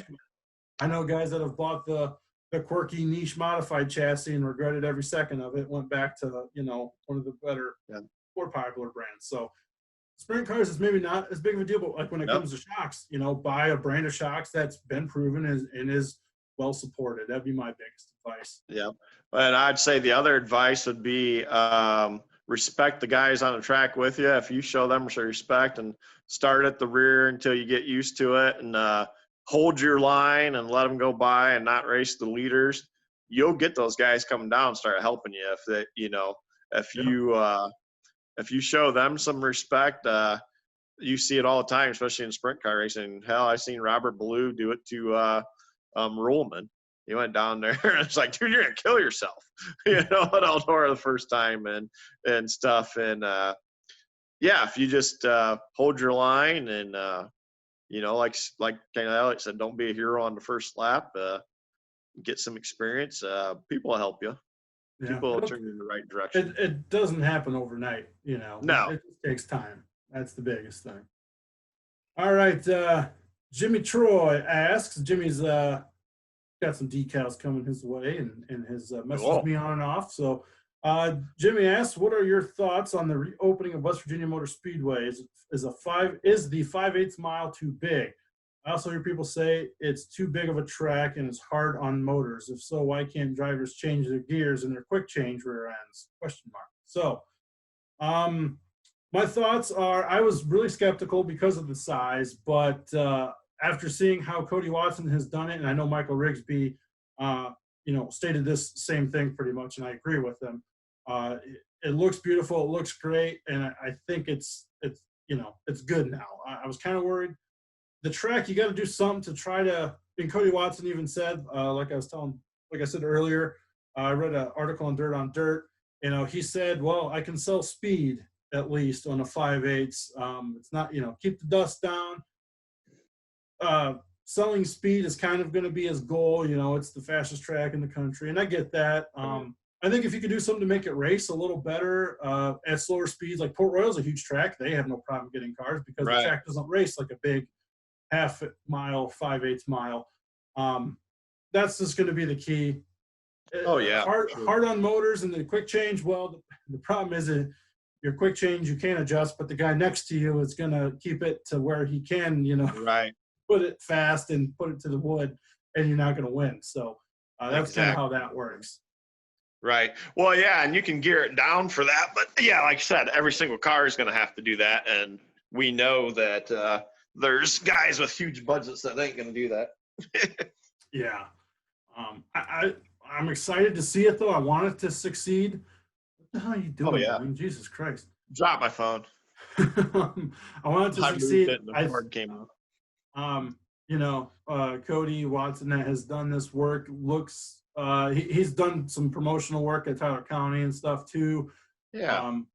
So I think it's set up for success, and I hope it's successful. So I do too. They're putting up some big money shows, and I hope it is. It'll definitely be rough on engines and stuff, and they're selling it that way. So don't know if we see a lot of little teams there, but if you do, you know what you're getting into if you go.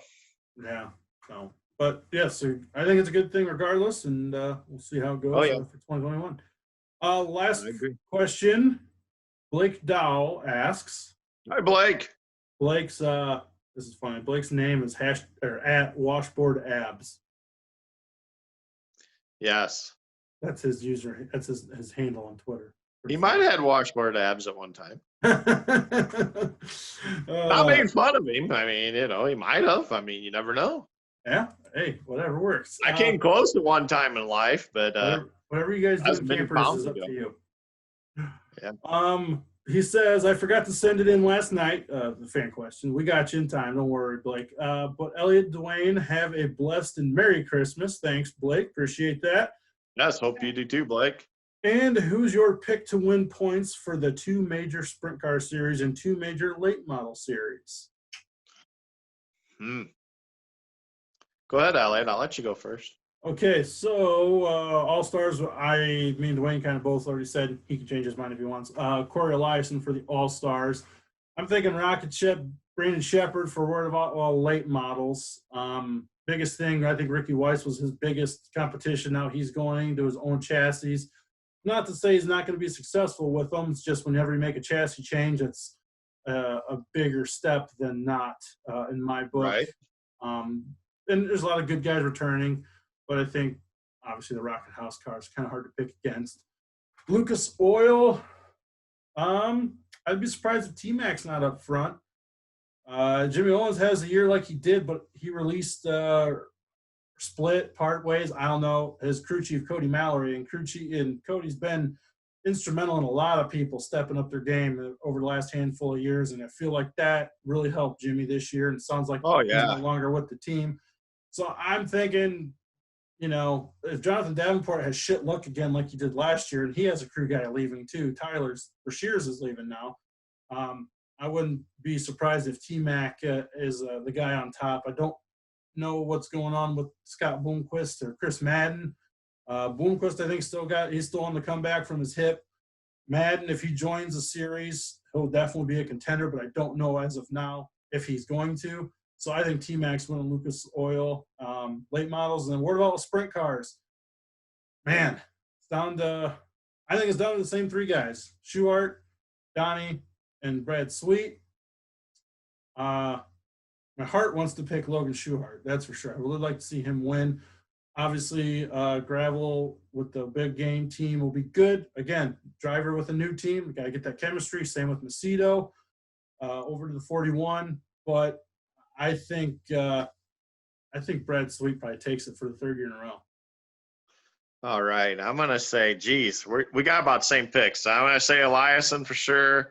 I'm going to say Brad Sweet, 3 Pete's. It seems like that's how the Outlaw deal goes. Somebody gets in there and wins about 4 or 5 in a row. I think Don's going to be tough.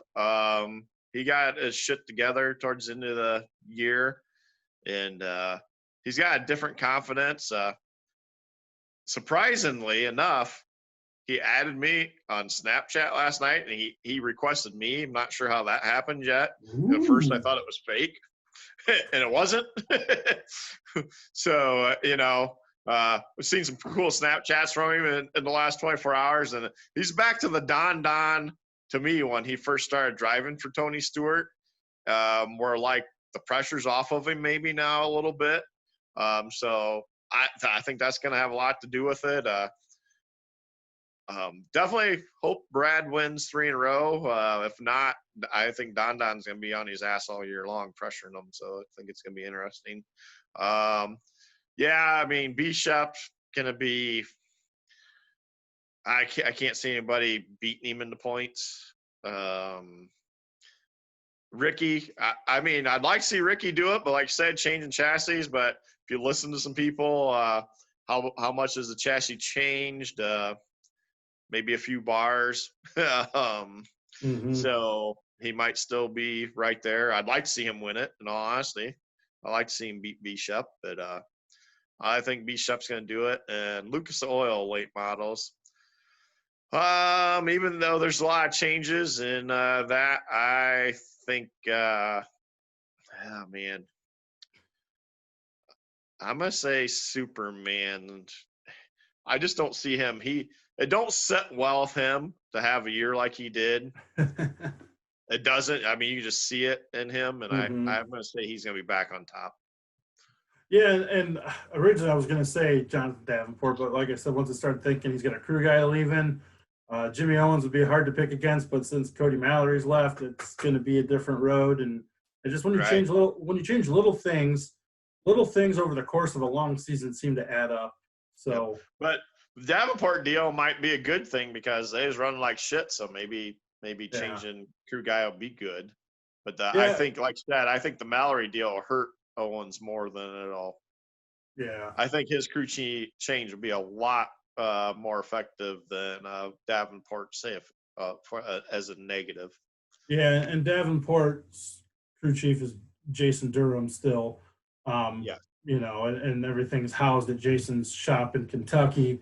Tyler was kind of the tire guy and all around guy on top of it. But Tyler's personality was actually, he's a really cool dude and really funny type of guy. So I feel like he brought a certain lightheartedness to the team. And like you said, it shouldn't affect anything, right? These are top level teams, and I'm sure he'll find someone else who's already been on the road, knows how the game Right. works. But T-Mac and his team just seem to kind of have everything lined up. Hell, they were testing it at Alltech this year, this last week in Florida already. So they're trying to be on top of the game already. That's good. I'd like to see that. I'm 100% for that. Yeah, I kind of came up with that on the fly too. So we'll see how accurate I am. The only thing with Don, like I would normally think him, but there's a part of me that's still just with their motor stuff, still not quite convincing. I mean, they're getting better. They're getting better without a doubt. And Brad, I mean, he gets on a roll. I mean, you know, he had some really shit luck this year and still won the title before the last race of the season, and he had some terrible luck. So he keeps going well. I mean, I'd love to see a three-peat for sure with him. And like I said, I think he will. I really do, because like I said, he had some really, really terrible races and tried giving the points deal away. And then he got back on fire and did good. And I think I think it'll be closer this year. I think Don, like I said, they still might struggle a little bit, but they're getting closer for sure. Yeah, well, that was a good question to end on. That was our last fan question. So I don't have much else to talk about, Duane. How about you? No, not really at all. I think we covered it all in the pre-fan question segment. Yeah, we didn't talk about Millbridge, but like you said, there really wasn't much to talk about. Yeah, Millbridge, Millbury, Mayberry. So I thought it was going to be one of my favoriteest, and it wasn't. Yeah. I'm glad I didn't go.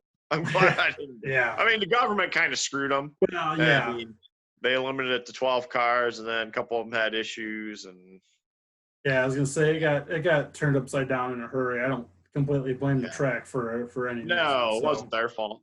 I mean, the races was good. I mean, there's only a few cars, but damn good races from what I seen. Yeah, definitely. It was just kind of sad. And again, it's not their fault. It was the government and changing rules. And I think we talk about championships for 2021. I think that's going to be a factor too, because this COVID shit ain't going away. At least till summer. Once the weather gets warmer, things will change. But until then, it's all going to be different. I mean, as of right now, the World of Outlaws West Coast swing is in jeopardy because California has only gotten stronger with restrictions, and hell, the 49ers had to leave their town to start playing football games in Arizona. So that's something to keep an eye on too. Some of the early season shows will probably get canceled, but we'll see. I mean, hey, the vaccine's out, even though you can take it with the cap on, like some high-end people you can see in the pictures, but that should save the world. Yeah, we'll see. So, all right, well, that's it for us. As always, if you want a decal, here, I'll hold one up to the camera if we actually publish this. The Dirt Nerds decals are free. Hit us up. Private message us, DM us, Facebook, Twitter, or Instagram, and ask for one. It's funny. I put, a post out of people showing us where they put their stickers, and I get a few people like, "Well, I never got one. How am I supposed to get one?" Or I need a few, and it's like I just said, you know what, to myself, I said, I'm not telling them. Listen to the podcast. That's how you get them. So it's all you can tell who listens. We'll put it that way. That's a good indicator of how we know who listens is when they reach out for Joe decals. Cragen. If Melissa don't tell you, we don't know. You don't know. Yeah. So again, if you want these decals, the Dirt Nerds podcast with the whistle stop and propane clean exceptional energy on there, hit us up. They are free. I send them out to you. One thing it hasn't happened lately, but it always had. I need 6 of them. Can you send me 6? And then every year they want 6 or more, and it's like, don't Just ask for a cup. I'd ask Elliott. I mean, Yeah. our fans, Yeah. like Rhonda, hey, Amber Harper, one of our big fans out at West, is her birthday this week. Did you send Happy her any birthday. happy birthday wishes or anything? I did not. Way to go. No wonder they think you're been battling COVID, but that's fine.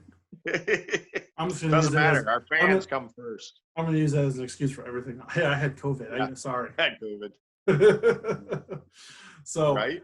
But yeah, that's how we can tell who listens. So yes, there you hit us go. up on social media to get one of those bad boys. We got hats and shirts available for sale. We got the new red hat. We got the black and red hat, and then which is part of our $30 bundle we're doing here till the end of the year. A black and red hat with one of our T-shirts.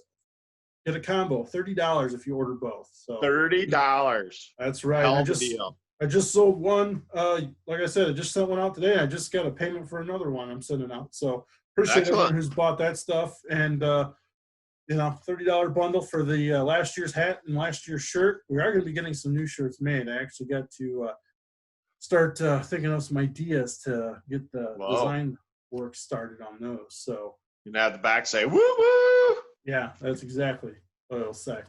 If you want to donate to a good cause, the Duane's Dirt Track Camper Service, I know it's backwards on your screen, 1-800-SHACK-UP. What happens at the track stays at the track. $5 donation, PayPal link, and we do take Venmo if you need that. Just get a hold of us. But like I said, well over $100 coming to Hoserville as of now. So all the single ladies see my beautiness now. I mean, they'll probably be buying those right and left.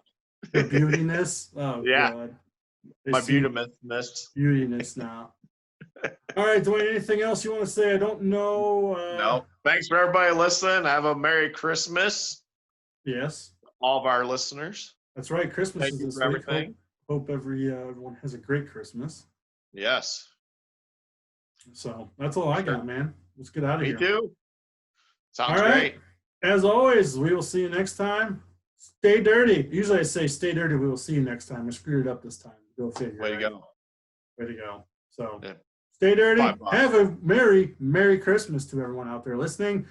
We appreciate everyone that's checked in on us and asked what's going on. Like I said, most of it's just kind of some chaos that we just had to wait to smooth out. So everything's good. We appreciate everyone. Appreciate everyone checking in. So yes, for sure. So then we will see you next time. Bye-bye. Bye-bye. Bye-bye.